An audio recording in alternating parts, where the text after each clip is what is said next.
stop, never quit. Never allow anyone to talk you out. तेरी कोई औकात नहीं है, तू कुछ नहीं कर सकता, लोगों ने कहा और आपने मान लिया, यही आपकी सबसे बड़ी गलती है। बस एक बात याद रखना,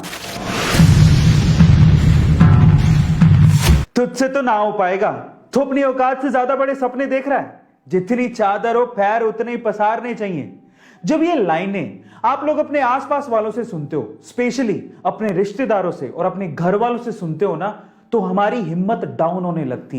हमको अपने आप पे एक सेल्फ डाउट आने लगता है। हम ये सोच में पड़ जाते हैं कि मैं किसी लायक भी हूं क्या। अगर आपके साथ भी ऐसा कभी भी कुछ हुआ है या हो रहा है, तो आज की कहानी बड़े ध्यान से सुनना, यह आपको बहुत काम आएगी। तो हुआ कुछ यूं कि एक जंगल में एक बरगद का पेड़ था और उस पेड़ पे चील ने अंडे दे रखे थे और उसी पेड़ के नीचे जंगली मुर्गी ने भी अंडे दे रखे थे। एक दिन हवा का बहाव आया और एक चील का अंडा नीचे गिर के मुर्गी के अंडों के साथ मिक्स हो गया। अब समय बीता, अंडे फूटे, वो चील का बच्चा भी बाहर आया, पर वो तो मुर्गी के अंडों के साथ था। अब वो ये सोचते हुए बड़ा हुआ कि वो तो मुर्गी है।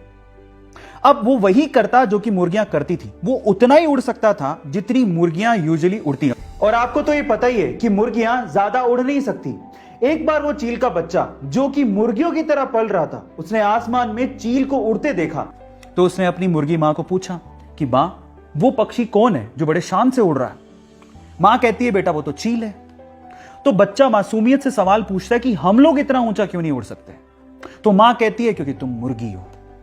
और ये सोच के कि वो मुर्गी है, सेल्फ डाउट में कभी उसने ट्राई भी नहीं किया ऊंचा उड़ने का और सिर्फ मुर्गी बन के वो जीता रहा और एक दिन मर गया। अब इस कहानी का क्या मोरल है, क्या इसका मतलब निकलता है, क्या आप जानते हैं? इस कहानी का मोरल यह निकलता है कि लोगों ने आपसे कहा कि तू नहीं उड़ सकता, तेरी कोई औकात नहीं है, तू कुछ नहीं कर सकता, लोगों ने कहा और आपने मान लिया, यही आपकी सबसे बड़ी गलती है। बस एक बात याद रखना कि जीत अगर पक्की हो तो कायर भी लड़ जाते हैं। बहादुर वो होते हैं जो हार का पता होने के बावजूद भी मैदान में डटे रहते हैं। इसका मतलब जानते हैं क्या है? इसका मतलब यह है कि लोग तुम्हें तुम्हारी असलियत बताएंगे, तुम्हें तुम्हारी औकात याद दिलाएंगे, तुम्हें यह कहेंगे कि तू ये नहीं कर सकता, तेरी औकात के बाहर है। उनकी बातें सुन के ना तुम्हें खुद को सेल्फ डाउट आने लगेगा कि तुम्हारी हार निश्चित है, तुम ये नहीं कर पाओगे।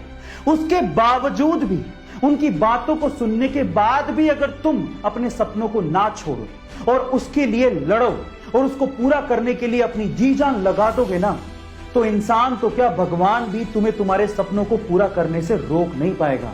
इसलिए जब लोग आपको आपकी औकात बताने की कोशिश करें ना, तो उनको ये कहना कि मैं नहीं बदलूंगा अपने सपनों को, अपनी औकात से मेल कराने को, मैं बदलूंगा अपनी औकात को ताकि वो मेरे सपनों से मेल खाएं।